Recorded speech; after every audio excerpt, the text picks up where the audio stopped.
Hello, on the screen is a summary of what I will go over in this video. Make sure to watch to the end so you don't miss anything.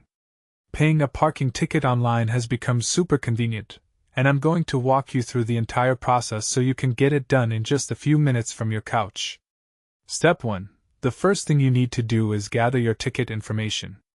Look at your parking ticket and locate the citation number, which is usually printed in large text at the top. You'll also need the license plate number from your vehicle and the date you received the ticket.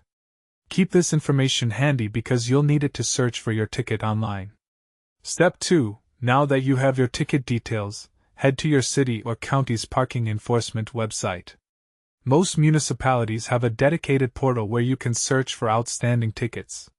You can usually find this by searching your city name plus parking tickets online, and it should bring up the official government website.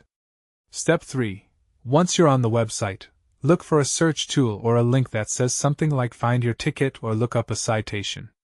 Enter your license plate number or citation number into the search box, and the system will pull up your parking violation details, including the amount owed and any late fees that may have accumulated.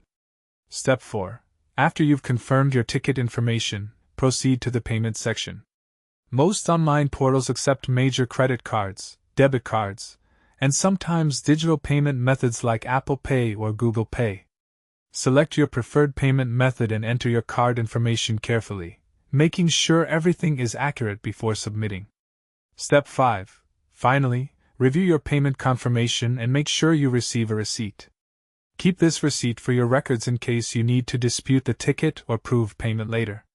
Once processed, the ticket should be marked as paid in the system, and you're all done. It's that simple.